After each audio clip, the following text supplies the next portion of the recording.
The story of Moses, Musa, in the Quran is told across multiple chapters and emphasizes his role as a leader and prophet. Here's a more detailed retelling. Moses was born in a time when Pharaoh, the ruler of Egypt, oppressed the Israelites and ordered the killing of newborn Israelite males. Fearing for her son's life, Moses' mother placed him in a basket and sent it floating down the Nile River. The basket was found by Pharaoh's wife, who adopted Moses and raised him as her own. Surah Al-Qasas 28:7-13. Moses' mother, through God's plan, was brought in to nurse him, unbeknownst to Pharaoh's family. As Moses grew up, he witnessed the oppression of the Israelites. One day, he saw an Egyptian fighting with an Israelite, and, in an attempt to help, Moses struck the Egyptian, killing him accidentally.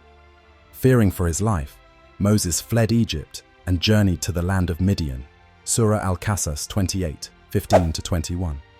In Midian, he married the daughter of a righteous man and worked as a shepherd for several years.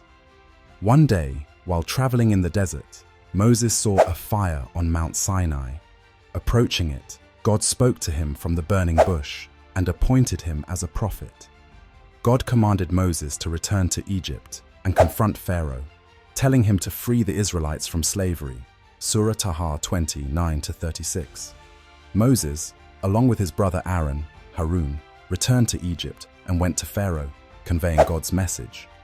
Pharaoh refused to free the Israelites, mocking Moses and challenging him. To demonstrate God's power, Moses performed miracles, including turning his staff into a snake and turning the Nile River into blood.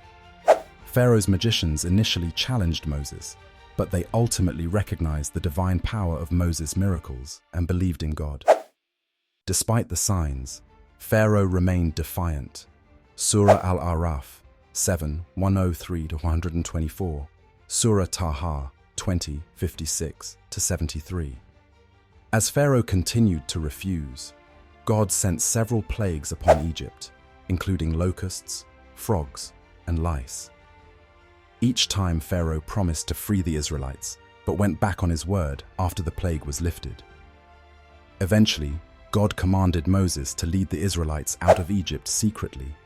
They were pursued by Pharaoh and his army, but when they reached the Red Sea, Moses, following God's command, struck the sea with his staff, causing it to part. The Israelites crossed safely, while Pharaoh and his army drowned as the sea closed in on them. Surah Ash-Shu'ara 26:52-66, Surah Al-Baqarah 2:50. After their escape, Moses led the Israelites through the desert toward the Promised Land. During their journey, the Israelites faced many trials, including a lack of food and water. God provided them with manna and quail for sustenance and water from a rock. Despite witnessing these miracles, some of the Israelites frequently complained and disobeyed God.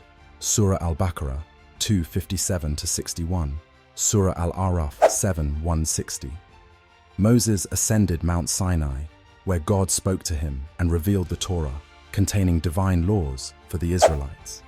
During his absence, some of the Israelites, influenced by a man named Samiri, created and worshipped a golden calf.